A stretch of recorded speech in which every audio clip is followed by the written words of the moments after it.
Prize. काफ़ी दिनों से मैं अपने पति से बोल रही थी कि मुझे कहीं घुमाने नहीं ले जाते हैं, ना ही किसी परिवार के यहाँ ले जाते हैं। मेरी छोटी बहन पिंकी कब से बुला रही है, बोल रही है दी तुम आती नहीं हो, जब आते हैं हम ही लोग आते हैं, आगे से हम लोग भी नहीं आएंगे। उसी शहर में मेरी ममेरी बहन प्रिया भी रहती है। मेरे पति बोले ऑफिस में प्रोजेक्ट पर काम चल रहा है, हो सकता है उस प्रोजेक्ट के लिए मेरा नाम आए तो 1 सप्ताह के लिए वहाँ रुकना पड़ेगा, तो तुम साथ चलना। मैं तो काम में व्यस्त रहूँगा, तुम और बच्चे पिंकी के साथ घूम लेना। मैं चहकते हुए पूछी कब जाना है, बोलिए ना। वो बोले तारीख अभी तय नहीं हुआ है, शायद अगले सप्ताह। मैं अपनी तैयारी में जुट गई। एक एक गिफ्ट पिंकी और उसके पति और बच्चों के लिए चुन चुन कर खरीद रही थी। सोच रही थी कि उसे पसंद आएगा कि नहीं, उसके हिसाब का होना चाहिए। मेरे पति मुझे चिढ़ाते हुए बोले हाँ भाई, अमीर लोग हैं,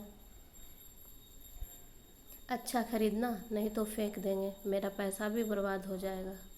मैं उनकी बातों से चिढ़ते हुए बोली अमीर है तो क्या, हम लोग कम हैं क्या, हमें क्या कमी है, अपना घर है, बेटा अच्छा स्कूल में पढ़ता है, आपकी अच्छी नौकरी है, और क्या। मैं इनसे खींचते हुए कही भाई नहीं, हम लोग बहनें हैं, बहनें, बहनों में बहुत प्यार होता है। शाम को निकलना था तो फिर मेरे पति मुझे पहले कहाँ जाओगी, पिंकी के यहाँ या प्रिया के यहाँ। मैं बोली पिंकी के यहाँ जाएंगे, प्रिया से एक दिन जाके मिल लेंगे। ये बोले प्रिया भी तो तुमको कितना मानती है।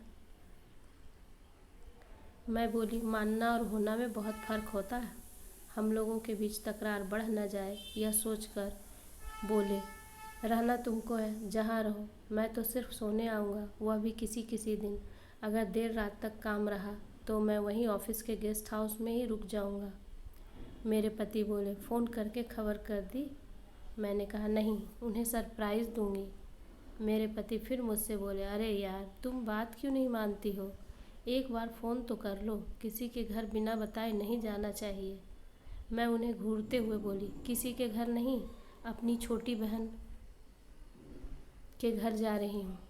मुझे चिढ़ाते हुए बोले कहीं तुम्हें सरप्राइज़ न मिल जाए, और अगर कहीं वे लोग घर पे नहीं हुए तो। मैं उन्हें बीच में टोकते हुए बोली कल ही तो बात हुई है, मैं माने मतलब से पूछ ली थी कि कहीं जाना तो नहीं है। वह बोली नहीं दी, कहीं नहीं। मैं बोली आप बहुत सोचते हैं, चलिए टैक्सी बुलाइए। उन्होंने टैक्सी वाले को आवाज़ दी, हम तीनों उस पर सवार होकर चल पड़े। मैं टैक्सी में बैठे बैठे मंद मंद मुस्कुरा रही थी, सोच रही थी कि पिंकी हम लोगों को देखकर हैरान हो जाएगी, उसकी प्रतिक्रिया देखने में मज़ा आएगा। स्टेशन देखकर ट्रेन ली और दूसरे दिन हम लोग पिंकी के शहर में पहुंच गए। पिंकी अपने पति और बच्चों के साथ कई बार हमारे घर आ चुकी थी। हम लोग अपने हैसियत से बढ़कर उन लोगों का ख्याल रखते थे और वापस जाते समय महंगी से महंगी गिफ्ट खरीद कर देती थी, लेकिन मैं अपने पति और बच्चों के साथ उसके घर पहली बार जा रही थी। कुछ समय बाद हम लोग की टैक्सी बताए पते पर पहुंच चुकी थी। हमारे शहर में तो अधिकतर अपार्टमेंट 4 तल्ला का ही है, मुश्किल से 2-4 ही 7-8 तल्ले का है, लेकिन यहाँ तो सारे अपार्टमेंट 20-25 तल्ला से कोई कम नहीं था। गगनचुंबी मीनार को देखते देखते, उनके बारे में अपने बेटे को बताते बताते कि तेरी मौसी भी 12वें तल्ला में रहती है, हम लोग पहुँच गए गंतव्य स्थान पर। वहाँ गार्ड को अपनी जानकारी देने के बाद हमें ऊपर जाने का इजाज़त मिला। यह तो आजकल हर जगह सुरक्षा के लहजे से इन सब औपचारिकताएं को पूरा करना पड़ता है। हम लोग पिंकी के दरवाजे के सामने खड़े थे। कॉलबेल बजाई। मेरे पति का ऑफिस मीटिंग का समय हो रहा था, इसलिए वह नीचे से ही निकल गए। दरवाज़ा खुला, सामने पिंकी खड़ी थी। सचमुच सरप्राइज़ हो गई थी, लेकिन उसके चेहरे पर खुशी वाला सरप्राइज़ ना होकर उसके चेहरे पर सिकन की रेखा खिंच गई। अरे दी, आप ऐसे कैसे, बिना खबर किए, कल ही तो बात हुई थी, आपने कोई चर्चा नहीं की। ये सब बातें दरवाजे पर ही कर रही थी। सरप्राइज़ सिर्फ उसे नहीं, उसके बोलने के लहजे को सुनकर मुझे भी मिला। फिर अपने आप को संभालते हुए बोली आओ दी, अंदर आओ। भीतर से तब तक उसके पति और बच्चे आ गए। बच्चे तो मासी मासी कहते हुए मेरा हाथ पकड़कर अंदर खींच कर लेते आए। बच्चे मुझसे काफ़ी घुले मिले थे क्योंकि अक्सर गर्मी की छुट्टियों में पिंकी अपने परिवार के साथ हमारे घर आती थी। कुछ औपचारिक बातें करने के बाद सीधे मुद्दे पर आई। अरे दी, कितने दिन का प्लान है? मैं जवाब में बोली, तुम्हारे जीजा जी का काम जितना जल्दी समाप्त हो जाए, फिर भी 1 सप्ताह तो लगेगा ही। वह अपनी बनावटी मुस्कान के साथ बोली, चलो अच्छा है दी, हम लोग गप्पे करेंगे। हमारा सामान एक कमरे में रखवा दी। बोली, दी सफ़र करके आई हो, पहले फ्रेश हो लो फिर बातें करते हैं। पिंकी के घर पर एक नज़र डाली तो देखी घर महंगा से महंगा सामान से सजा हुआ था। ऐसा नहीं था कि मेरी स्थिति खराब थी, लेकिन पिंकी की अपेक्षा कमतर है। मैं अपने बेटे को लेकर स्नानागार की तरफ बढ़ गई। बेटे को स्नान कराकर बाहर आई तो सोची कि कपड़ा सुखाने के लिए कहाँ रखना है, पिंकी से पूछ लूँ। जैसे ही पिंकी के दरवाजे पर पहुंची, पिंकी और उसके पति के बीच हो रही बातें सुनकर वहीं दरवाजे पर ही रुक गई। हर्ष जी बोल रहे थे, दीदी बिना बताए आ गई, और आई तो आई, कोई बात नहीं, पर 1 सप्ताह के लिए सोचो, हम तुम ऑफिस चले जाएंगे, उनके भरोसे घर छोड़ना ठीक रहेगा? यह सुनकर मेरे पैर कांपने लगे। मैं सोचने लगी, क्या सोचते हैं ये लोग मेरे बारे में। यह मुझे दूसरा सरप्राइज़ मिला, लेकिन इसका जवाब पिंकी के मुंह से सुनकर मुझे तीसरा सरप्राइज़ मिला। वह खींचते हुए बोली, तुम्हें क्या लगता है, मुझे पता होता कि दी आ रही है, वो भी 1 सप्ताह के लिए, तो मैं खुद ही कुछ बहाना बना देती। यह सुनने के बाद मेरे आँख से आंसू झरने लगे। मैं दोबारा स्नानागार की तरफ चली गई, झरने को तेज़ कर ली। इसका एक फ़ायदा यह हुआ कि पानी आँख से गिर रहा है कि झरना से, यह मेरे बेटे को पता नहीं चला। झरने के फुहारों की आवाज़ में खड़े खड़े मैंने फ़ैसला कर लिया, नहीं भाई, बहुत सरप्राइज़ हो गया, अब और नहीं चाहिए। स्नान के बाद मैं पिंकी और उसके बच्चों के लिए जो गिफ्ट लाई थी उसे एक एक कर निकाल कर उन्हें दे रही थी। पिंकी बोली, अरे दी, इतनी जल्दी क्या है, अभी तो रहना है ना? मैं मुस्कुराते हुए बोली, ज़्यादा दिन कहाँ है, 1 सप्ताह ही तो रहना है। इसी 1 सप्ताह में हम लोग को पूरा शहर घूमना है। सबसे पहले तुम्हारे घर आ गई क्योंकि मुझे डर था कि कहीं तुम नाराज़ ना हो जाओ।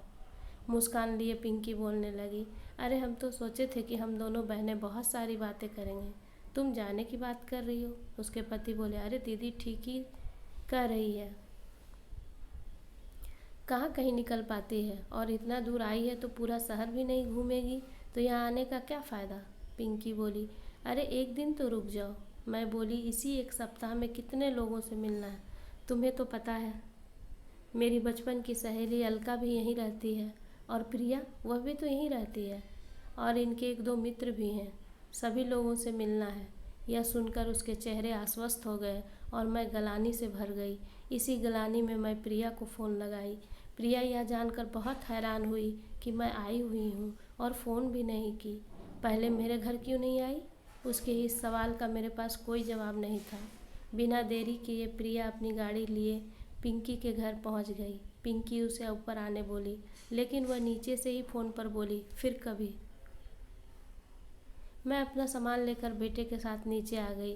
प्रिया और हर्ष जी नीचे छोड़ने आए। उनके चेहरे पर संतोष का भाव साफ नज़र आ रहा था, जैसे कह रहा हो कि चलो जहाँ जाए, पर यहाँ से तो निकले। लेकिन मुख पर शब्द अलग थे। दी, रुकती तो कितना मज़ा आता, लेकिन तुम्हें तो मुझसे ज़्यादा प्रिया से प्यार है। मैं कुछ कहने के मूड में बिल्कुल नहीं थी, बस मुस्कुरा दी। अगला सवाल था, दी फिर कब आओगी? मैं मन ही मन सोच रही थी, कितना दिखावा करेगी। मेरे मन में आवाज़ आई, कभी नहीं, पर मुस्कुराते हुए बोली, अरे मेरा कोई ठीक नहीं है, कभी भी तुम्हें सरप्राइज़ देने आ जाऊंगी। बेटा गाड़ी में ही सो गया। प्रिया के घर पहुंची, वहां मुझे चौथा सरप्राइज़ मिला। प्रिया के घर में हमें इतना मान सम्मान मिला जिसकी उम्मीद मैं कभी नहीं की थी। प्रिया और उसके पति दोनों मिलकर हम लोगों को पूरा शहर घुमाए। आज प्रिया के घर से निकल रही थी, मेरे आँखें नम थी। मेरी आंखें तब भी नम थी जब पिंकी के घर से निकली थी, लेकिन दोनों परिस्थिति में ज़मीन आसमान का अंतर था। जब हम लोग टैक्सी में बैठ स्टेशन की ओर निकले तो मेरे पति शरारत से पूछे, तो क्या रहा सरप्राइज़?